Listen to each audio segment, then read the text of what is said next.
You might need to answer this question fast. In a world that's as globalized and dynamic as the 21st century, how do you go about demarcating indigenous people from migrants over a span of decades? Well, Douglas Murray's answer to this question dwarfed all leftist interpretations in this timeless segment on BBC's Question Time, and there's some ideas here that are easy to miss at first, so let me take a deeper dive after you watch this next clip with me. Douglas Murray, how can you construct a narrative that, unites under one umbrella, if you like, on a rainy day, a hedge fund manager in Weybridge with a young Muslim lad growing up in Bradford?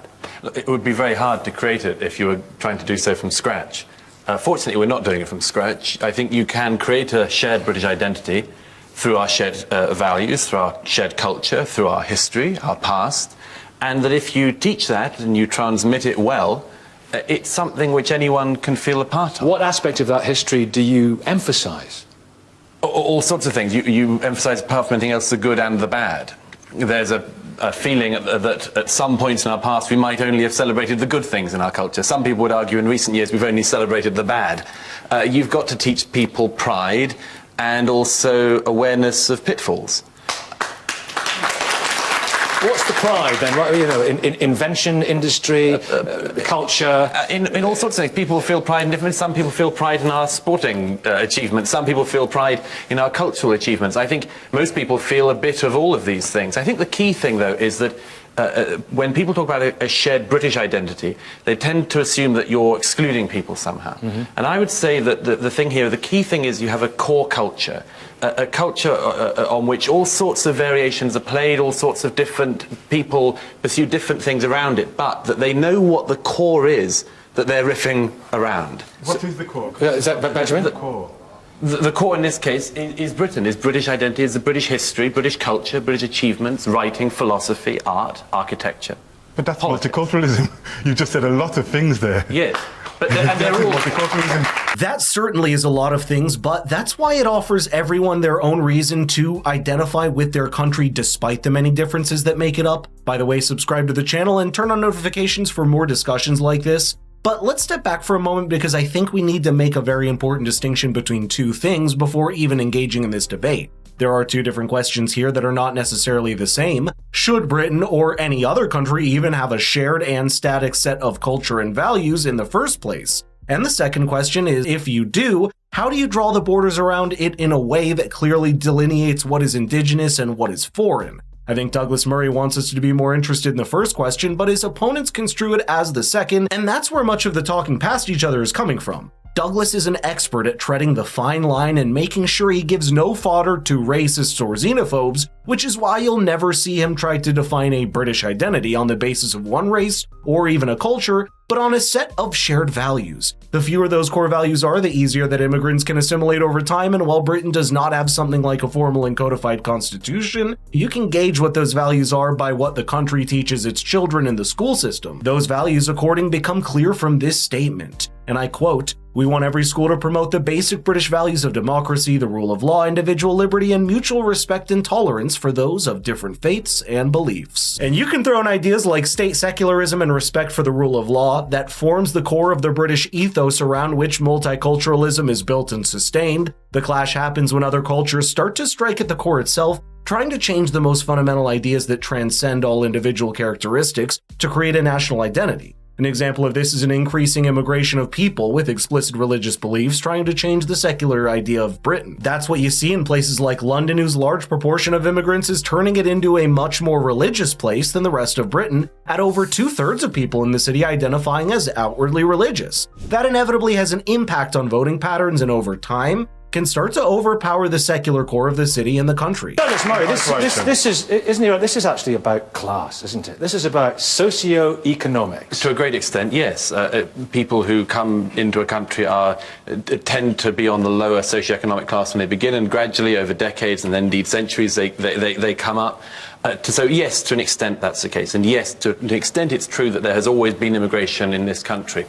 In the last 60 years it has been far, far larger than at any previous point in our history, and so some of these debates are now a lot more febrile than perhaps they were Can't be more then. than any time in its I'm afraid there was. I mean, the amount of Huguenots who came to this country over a quarter of a century was the same number of people that were immigrating into Britain in a few months under New Labour. So it was a different. It was, yes, but it was just a different pace, and it's not necessary to pretend that away.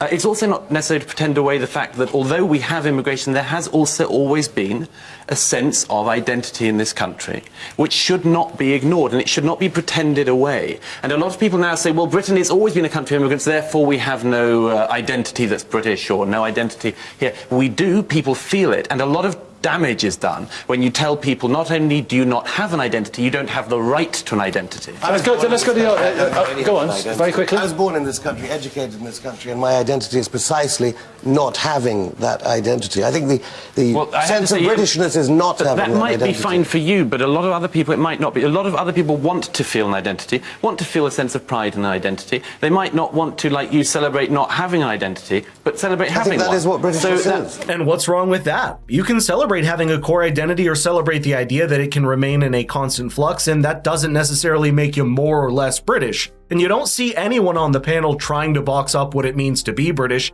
in anything like a single religion, race, or language. Now, from a more historical perspective, Britain does start to become interesting as a case for immigration, considering that at least for 400 years, the nation has been on the other side of the immigration debate. It was colonists and immigrants that settled in places as far away as Australia and the Americas, and often brought with them the liberal and Enlightenment values that some may think constitutes British identity. In that sense, maybe when Douglas says that liberal values are not interchangeable with being British, perhaps he wants to claw at something more that defines Britishness, but every way you look at it, whether it's culture, populations, or religious mix, you find something that can never stay static over time and has to be in constant flux. And that's the contention you see play out here. What is wrong with encouraging that pride of being British? And that was also help us to challenge extremism and all those people who are indulging in anti-national activities. It's very dangerous. We need to work together what's to dangerous? combat that. It's very un-British to think like that. That's my view. It's very un-British to have an idea of being British. Exactly. And when you're abroad, that's an interesting paradox, recognizing what that gentleman said, when you're abroad, you do have that feeling of Britishness because you somehow know what it is. But it's very nuanced, very complicated.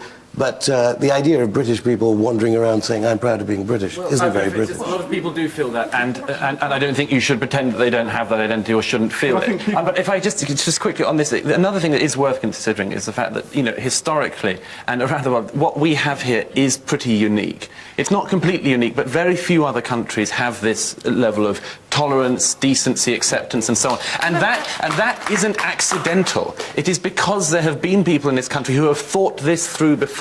There is a tradition of philosophy in this country, even a religious tradition in this country, which has been accepting of people and which we should know about if we're going to celebrate it. But I think that if you get somebody to come up with an idea of what it is to be British, you will lose that multi-layered... You're not coming up with it. That will evolve. There's a difference between evolving a British identity evolving over time and celebrating multiculturalism and actively promoting that people live separately. There's a massive difference between the two. The language you hear with words like evolve and acceptance reveals that Douglas Murray understands the distinction I mentioned earlier. Those are words that point to values which can be adopted rather than collective characteristics that close off the border to anyone else. And I think that's the most appropriate middle road on this that exists. As the world becomes more dynamic and globalized, every country will inevitably have to face this question sooner or later. And places like Britain and the United States, with their large levels of migrant populations, are evidence that shared values are paramount. As long as those values are upheld and not threatened, a country's racial and cultural diversity can be a way to enrich itself over time. And it's debates like this that perhaps reveal that people on both sides of the immigration debate share that inner core of values, even if they quibble about the things that make up the exterior of a British identity.